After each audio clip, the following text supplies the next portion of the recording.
It's a quiet, often unseen force. You don't hear it when it strikes, but you feel its effects every day. The inferiority complex is not just a vague feeling of self-doubt.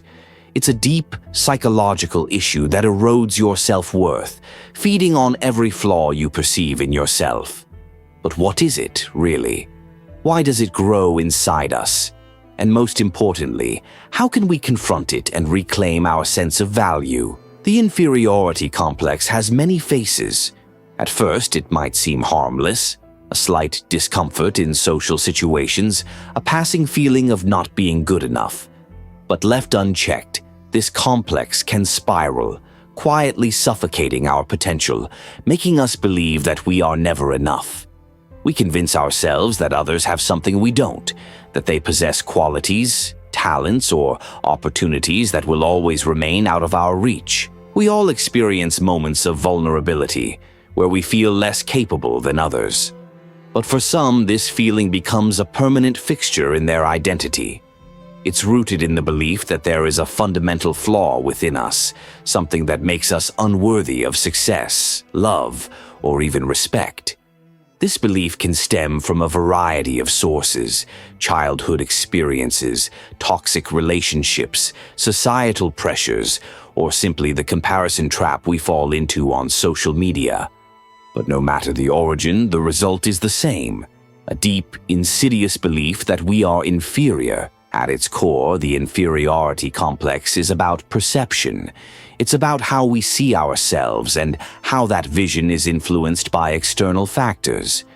When we compare ourselves to others, we often look at their best moments, their accomplishments, their success stories.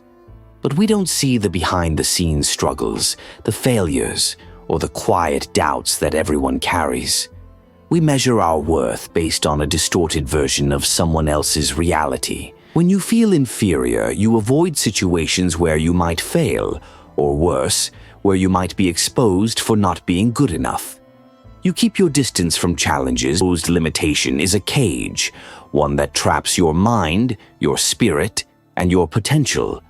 You stay within the boundaries of what feels safe, even if that safety is nothing more than a slow, painful surrender to mediocrity.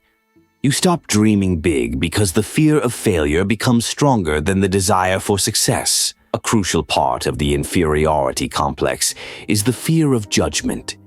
We fear that others will see through us, that they'll recognize our weaknesses, our flaws, and our imperfections. This fear is often magnified by the opinions of those around us, especially when we feel judged by those who seem to have it all together. We live in a world where perfection is projected everywhere, on TV, in the movies, on social media. We're bombarded with the idea that only the flawless succeed, only the perfect are worthy of admiration. This culture of comparison feeds our insecurities, making us feel like we don't measure up.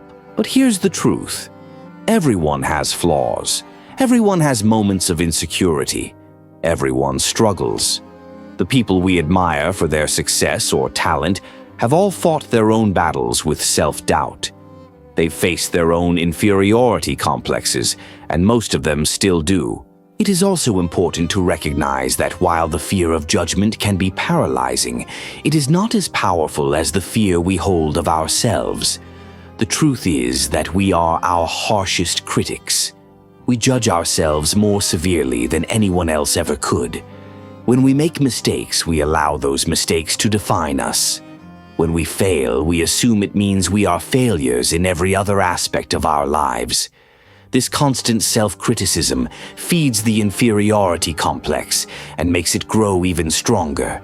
But what if we could learn to be more forgiving of ourselves? What if we could view mistakes as part of our journey, as necessary steps in the process of growth? What if we could redefine failure as a momentary setback rather than a permanent judgment on our worth?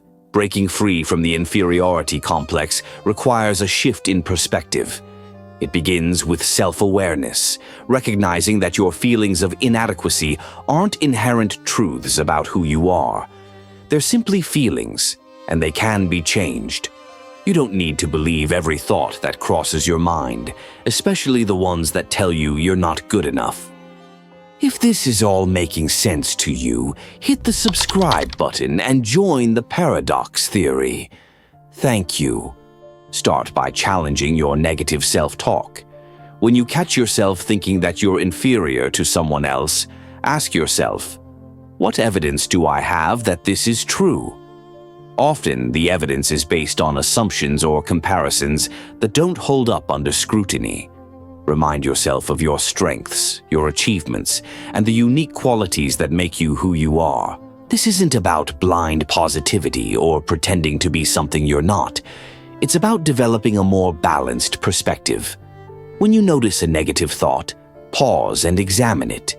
Is it an overgeneralization?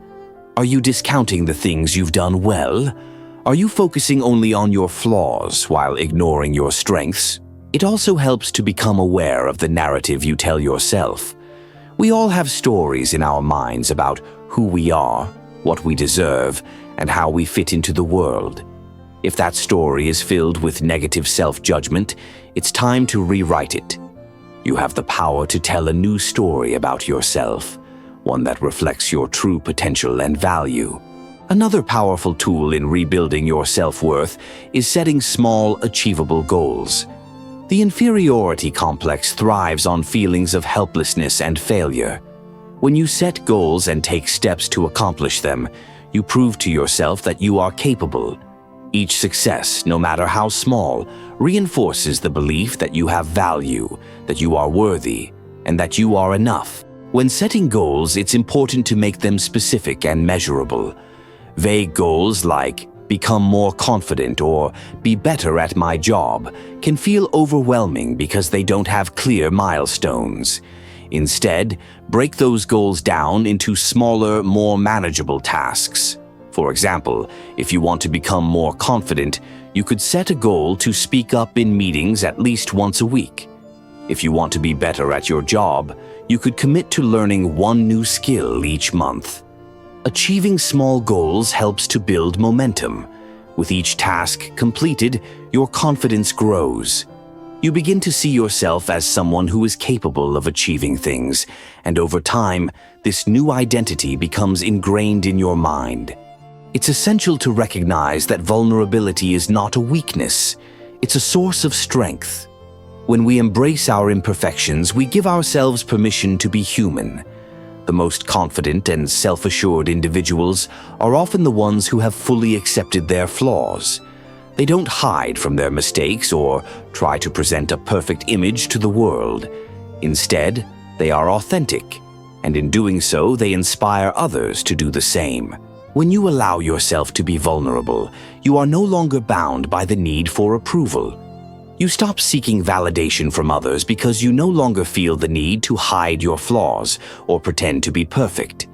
You can show up as your true self, knowing that your worth isn't contingent on other people's opinions. Vulnerability is also an invitation for connection. When we stop pretending to be perfect, we create space for others to share their own struggles, their own imperfections. This mutual exchange fosters empathy, trust, and understanding, qualities that make us feel truly seen and valued. The inferiority complex is a silent destroyer, but it doesn't have to control your life. You are not defined by the negative thoughts that run through your mind. You are not defined by your failures, your mistakes, or the times you felt less than enough. You are defined by your ability to rise, to try again, and to embrace the fullness of who you are, flaws and all. This process of embracing your imperfections and learning to view yourself as worthy isn't something that happens overnight. It takes time, patience, and, most importantly, practice. You will have days when your insecurities seem louder than your strengths. You will have moments when the fear of judgment creeps back in, whispering in your ear that you are not good enough. But the key is to keep going. The more you challenge the negative thoughts, the more you reframe your self-talk, the easier it becomes to see yourself through a clearer lens. Over time, you'll notice that the voice of the inferiority complex grows quieter. It no longer holds the same power over you because you have learned to see through its lies. So, take a step forward. Challenge the beliefs that have kept you small. Celebrate your victories, no matter how insignificant they seem. And remember, your worth is not determined by anyone else's standards, but your own. You are enough. You have always been enough. The journey to overcoming the inferiority complex is not a straight path. There will be setbacks, moments of doubt, and times when you question whether you'll ever feel truly confident. But remember, every step you take is a step toward greater self-acceptance, greater strength, and greater peace. You don't have to be perfect. You don't have to be flawless. You just have to be you. Your worth is inherent. It cannot be taken from you, and it cannot be earned. You are valuable simply because you exist. The inferiority complex wants you to forget this truth, but you don't have to listen.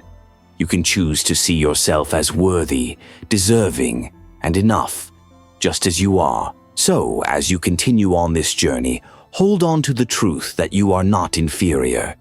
You are not defined by your mistakes, your failures, or the doubts that whisper in your ear. You are defined by your courage to face those doubts and to continue moving forward, no matter what. You are enough. The inferiority complex doesn't just make you feel small, it actively holds you back. It creates a barrier between you and the life you want to live. You see opportunities, you have ideas, but there's always that lingering voice in the back of your mind telling you that you're not worthy. This voice, insidious and persistent, convinces you that someone else is always more qualified, more capable, or more deserving.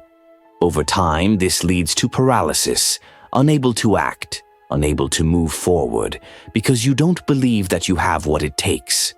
You doubt your worth, your abilities, and ultimately, your potential. This voice of inferiority can become louder with every failure, with every setback. But what's often misunderstood about this voice is that it's not just a reaction to external circumstances. It's a pattern. The inferiority complex doesn't just react to what happens around us. It also builds upon the stories we tell ourselves about who we are. These stories, however, are not always rooted in truth. They are shaped by past experiences, misinterpretations, and the internalization of society's standards of worth. When you start to feel inferior, it can often be traced back to your earliest memories. Perhaps you were criticized as a child for not meeting someone's expectations, or you were constantly compared to others, whether siblings, classmates, or even friends. These comparisons, often so casual, become internalized as truths. And over time, the more you hear these comparisons, the more you start to believe them. It's a slow erosion of self-worth. The deeper the belief takes root, the harder it becomes to see yourself clearly and objectively. Eventually, it becomes your identity. You stop asking yourself if you are good enough. You assume that you are not. But this belief is a lie. It is a false narrative constructed over time, piece by piece. It's important to realize that the inferiority complex is not a reflection of your true value, but a distorted lens through which you view yourself. The truth is that every person has inherent worth, unique talents, and a contribution to make. The inferiority complex distorts that truth, making you feel that your worth is something that must be earned or proven, rather than something inherent. The emotional toll of living with this complex is heavy. It's not just about a feeling of not being enough. It's also about how it prevents you from fully engaging with the world. When you feel inferior, you avoid challenges. You shrink away from situations that could lead to growth or success because you are afraid of failing, of confirming the belief that you are not good enough. You take fewer risks, avoid pursuing your dreams, and limit yourself in ways you might not even fully realize. It's not just about being afraid of failure. It's about being afraid of confirming your own inadequacy. This fear of failure, of exposing your weaknesses to the world, is also a result of the inferiority complex. But here's the critical insight. Failure is not an indicator of worthlessness. In fact, failure is often the most important part of success. It's through failure that we learn, grow, and refine our skills. When you live with an inferiority complex, you fear failure so much that it becomes a self-fulfilling prophecy. You avoid failure, not realizing that the more you avoid it, the more you limit your potential. Another key aspect of the inferiority complex is the way it affects your relationships. It creates a gap between you and others because it's difficult to connect with people when you feel that you are somehow beneath them. You may find yourself withdrawing from social interactions or feeling that you don't belong in certain groups. This, in turn, deepens the belief that you are not worthy of genuine connection or love. The complex can make you hyper-aware of every little thing you do wrong in a conversation, every perceived mistake. It amplifies your insecurities, making you second-guess yourself and your actions. And this only further isolates you from others. Living with this complex also means that you spend much of your life seeking validation from outside sources. You look for reassurance, for praise, for recognition to confirm that you are, in fact, worthy.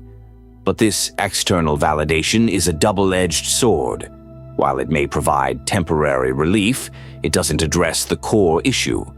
Validation from others is fleeting and often unreliable. It's easy to fall into the trap of thinking that your worth is dependent on the approval of others, but this only deepens the cycle of insecurity. You become trapped in a constant loop of seeking external approval without ever feeling truly fulfilled. The more you seek validation, the more you are reminded that your own sense of self-worth is fragile and dependent on others' opinions. So, how do you break free from the inferiority complex? How do you reclaim your sense of value and live authentically, free from the weight of comparison and self-doubt? The first step is recognizing that the beliefs that sustain the complex are not the truth. They are learned patterns, often rooted in the past, that no longer serve you. You have the power to reframe these beliefs and reshape the narrative about who you are. The journey begins with self-awareness.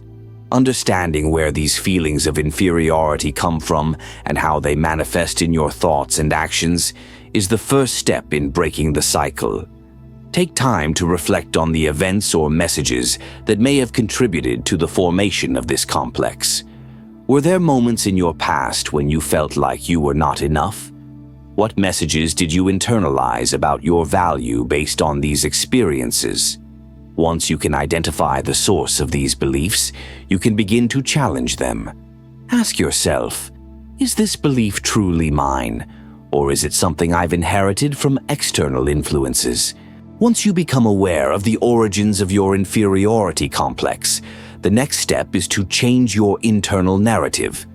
Instead of focusing on what you lack, focus on what you have, your unique strengths, talents, and experiences. Everyone has something of value to offer. You are not less than anyone else because of your flaws or your perceived shortcomings. In fact, it's often through our flaws that we discover our greatest strengths. Acknowledge the areas where you feel vulnerable, but don't let those areas define you. Embrace your imperfections as part of your journey. They don't diminish your worth. They add depth to your character. Another important part is learning to embrace failure. Failure is not the enemy. It's the key to growth and progress. When you can accept that failure is an inevitable part of the human experience, you stop fearing it. Instead, you begin to see it as an opportunity to learn, to refine your approach, and to become stronger. The idea that failure defines your worth is a lie. In reality, it's the way you respond to failure that defines you. If you allow failure to define you, you stay stuck in a cycle of self-doubt and limitation.